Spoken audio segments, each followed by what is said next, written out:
नमस्ते। ये video soul healing के बारे में है। मैं soul healing past life therapy practice इसीलिए करती हूँ कि बहुत सारी प्रॉब्लम्स पास्ट लाइफ से आ रही होती हैं और इस लाइफ में उनके कोई आंसर्स होते ही नहीं हैं। तो आपके लार्जली मैरिटल प्रॉब्लम्स जो आते हैं, जहाँ आपके हस्बैंड्स अब्यूजिव होते हैं या आपके वाइफ्स अब्यूजिव होते हैं, वो पिछले जन्मों से ही आ रहे होते हैं। और हमेशा डिवोर्स सॉल्यूशन नहीं होता है, बिकॉज डिवोर्स के बाद भी टेंशन्स आते ही रहते हैं और वो पॉजेसिवनेस और वो झगड़ा वो कंटिन्यू होता ही रहता है इवन आफ्टर डिवोर्स। सो डिवोर्स का मतलब सोल कॉन्ट्रैक्ट की एंडिंग नहीं होता है। सोल कॉन्ट्रैक्ट अगर बहुत ट्रॉमेटिक है आपके लिए तो आप एंड कर सकते हैं, मगर फिर दूसरे लाइफ में वो सोल कॉन्ट्रैक्ट वापस ऊपर आ जाता है और वो सफरिंग वापस ऊपर आ सकती है। तो बेटर ये होता है कि आप सफरिंग ओवरकम करना सीखें। जब आग जल रही है तो आप आग को बुझाना सीखें। हमेशा आग से भागने का पर आपको शायद मुक्ति ना मिले, क्योंकि अगर आपने दूसरे लोगों को जलाया है तो आपको जलना यूजुअली पड़ता ही है। मगर आग बुझाना, मेडिटेशन से अपने आप को कंट्रोल करना सीखना पास्ट लाइफ थेरेपी आसान कर देता है। बिकॉज पास्ट लाइफ थेरेपी पिछले जन्मों से रीस्क्रिप्टिंग कर देता है। तो आपका सबकॉन्शियस माइंड एक पैटर्न फॉलो करता है और वो पैटर्न जब हम पास्ट लाइफ में चेंज कर देते हैं तो वो ऑटोमेटिकली प्रेजेंट लाइफ में चेंज हो जाता है। तो आपकी पास्ट लाइफ तो चेंज नहीं होगी, मगर प्रेजेंट लाइफ में जो चेंज आप चाहते हैं वो आ जाएगा विद द इमेजिनेशन की पास्ट लाइफ में हो गया है। तो सबकॉन्शियस माइंड सिर्फ इमेजिनेशन फॉलो करेगा। सो प्रेजेंट लाइफ में चेंज लाने के लिए भी आपको पास्ट लाइफ में चेंज करना पड़ेगा, आपकी स्टोरी जो चल रही है दिमाग में, ताकि आपका सबकॉन्शियस माइंड उसी लाइन पे आगे बढ़ेगा। तो सबकॉन्शियस माइंड लीनियर बढ़ता है, स्ट्रेट बढ़ता है। और अगर आपके पिछले जन्म में ट्रॉमा हुआ है, बहुत दुख हुआ है, तो आप उसमें फंसे रहोगे जब तक कि आप पास्ट लाइफ थेरेपी नहीं करोगे। पास्ट लाइफ थेरेपी में आपको उस ट्रॉमा, उस दुख से निकाला जाएगा और सडनली आपको लगेगा कि जितने आपके प्रॉब्लम्स थे वो सब गायब हो गए हैं, क्योंकि वो प्रॉब्लम्स पिछले जन्म में कहीं आप दब गए थे, मलबे में, अर्थक्वेक में, सडन डेथ हो गई थी, बर्फ़ में दब गए थे। ऐसे क्लाइंट्स मेरे पास आए हैं जिनको लगता है कि हर तरफ से उन्हें क्रश किया जा रहा है, फैमिली से भी और फ्रेंड्स से भी, और कहीं प्यार नहीं मिल रहा। और पास्ट लाइफ सेशन में हम देखते हैं कि वो बर्फ़ में दबे हुए हैं, तो कहीं हार्ट में रिसीव ही नहीं हो रहा है, बर्फ़ कोल्डनेस रिसीव हो रही है।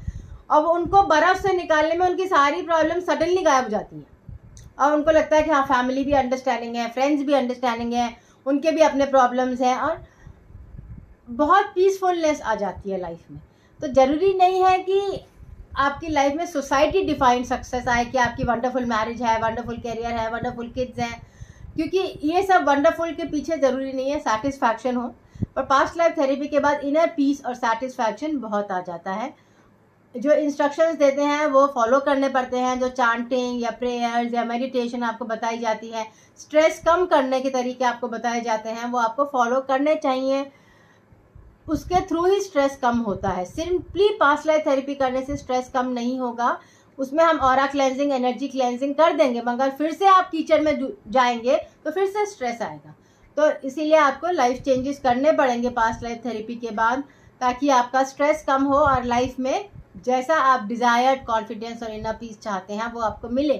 और वो मिल जाता है, और कई बार आपको मोक्ष भी मिल जाता है वो गाइडलाइंस फॉलो करके। और इनर पीस मिलने से आप दूसरे लोगों से लड़ना बंद कर देते हो, फॉरगिवनेस दे देते हो।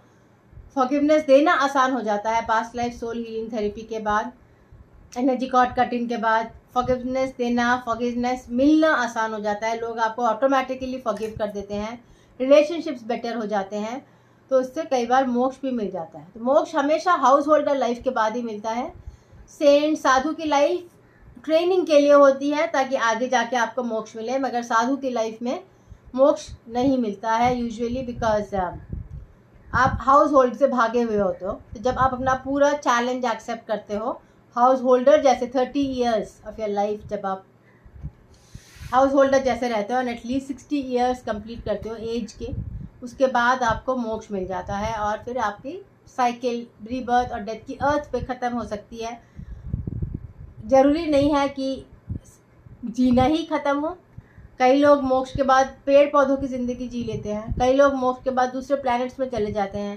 सो मोक्ष में बस एक साइकिल ख़त्म होती है, एक सेट ऑफ रिलेशनशिप्स ख़त्म होता है, और उसके बाद आप, कई लोग मोक्ष के बाद भगवान से मिल जाते हैं।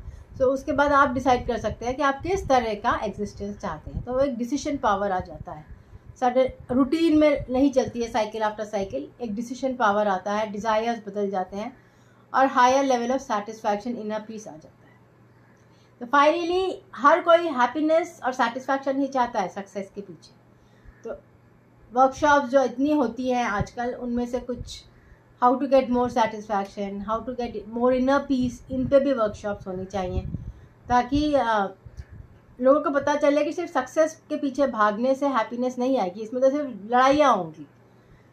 हैप्पीनेस के पीछे भागने से हैप्पीनेस आएगी, और हैप्पीनेस के पीछे भागने का तरीका अलग है, सक्सेस के पीछे भागने का तरीका अलग है।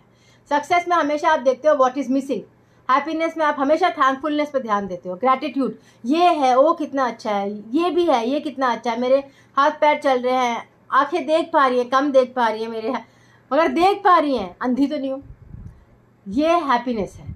सक्सेस होगा कि देख नहीं पा रही हूँ, इतना ट्रैवल नहीं कर सकती हूँ, प्रॉब्लम्स आते हैं, कार नहीं चला सकती हूँ। सक्सेस में नेगेटिव माइंडसेट जाएगा, हैप्पीनेस में सेटिस्फैक्शन माइंडसेट जाता है।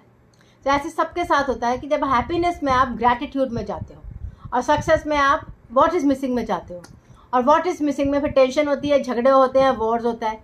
हैप्पीनेस में आप जाओगे तो रियलाइजेशन होगा, डेस्टिनी आएगी, लव आएगा, रिलेशनशिप्स इंप्रूव होंगे, इनर पीस आएगा, अपना आपको स्पेस मिलेगा, ज़्यादा जगह खुलेगी जहां आप आराम से बैठ सकते हैं, आराम से पढ़ सकते हैं, आराम से रिलैक्स कर सकते हैं। आपके घर में ज़्यादा जगह होगी, आपके बच्चे बाहर जाके सेटल होंगे, ताकि आप अपने घर में ज़्यादा पीसफुली रह सकें, और फिर भी रिलेशनशिप्स मेंटेन रहेंगे, फ़ोन पर, कभी कभी मिलने पर क्लॉगिंग कम होगी। सक्सेस में सब एक दूसरे के ऊपर चढ़ते रहते हैं, क्लॉगिंग बहुत होती है। घर में पैसा बचाने के चक्कर में एक ही घर में सब लोग रहते हैं, 2-3 घर नहीं लेते हैं। सो आजकल हायर मिडिल क्लास में इतनी कैपेसिटी है कि वो ज़्यादा घर ले सकें, लोअर मिडिल क्लास में नहीं है, पर लोअर मिडिल क्लास में लेवल ऑफ एम्बिशन कम है। सो उनको बस ये है कि वो दिन भर सो सके, उसमें बहुत खुश है। सो मोस्टली आप देखेंगे लोअर मिडिल क्लास में एक इंसान कमा रहा होता है, बाकी सब ऐश सो रहे होते हैं। मैं जब वेलबींग सर्वेज में मैंने किए हैं तो लोअर मिडिल क्लास में सबसे ज़्यादा higher levels of wellbeing and satisfaction आया है, उन्होंने खुद बोला है, मैंने तो उन्होंने नहीं बोला बोलने को। और हायर मिडिल क्लास में और रिच लोगों में सबसे ज़्यादा डिससेटिस्फैक्शन आया है, वो भी उन्होंने खुद ही बोला है। सो आप देखेंगे कि पैसा आंसर नहीं है लाइफ का, आपको टाइम मिलना चाहिए, अपने लिए स्पेस मिलना चाहिए, तब आपको सेटिस्फैक्शन मिलता है। ऑफकोर्स अगर आप रिच हैं या आप हायर मिडिल क्लास है तो आपका कर्मा ज़्यादा है, आपको क्रिएटिव कर्मा, आपको मेंटल वर्क करना पड़ता है। या फिर बहुत एक्सटेंसिव फिजिकल वर्क करना पड़ता है, स्ट्रेस लेवल्स हाई होते हैं जिनसे आपको कोप करना पड़ता है।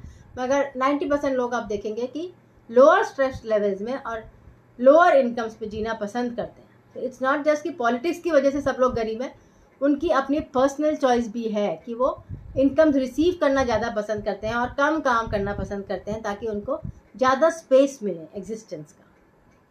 जैसे पेड़ पौधे हैं, उनका लेवल भी वेलबींग बहुत हाई होता है, आप देखोगे आराम से रहते हैं। कई ह्यूमन बीइंग्स अगले लाइफ में पेड़ पौधे बन जाते हैं शांति के लिए।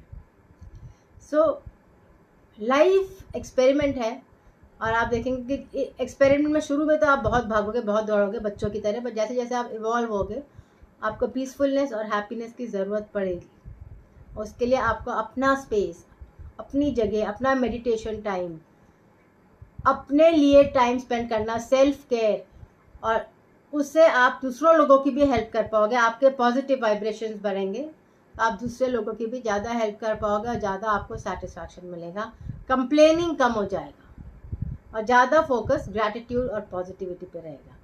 तो happiness past life soul healing therapy happiness पे एम करती है, for your highest and best good programmed होती है, और जितना आप हैप्पीनेस हो उतना भगवान खुश होते हैं।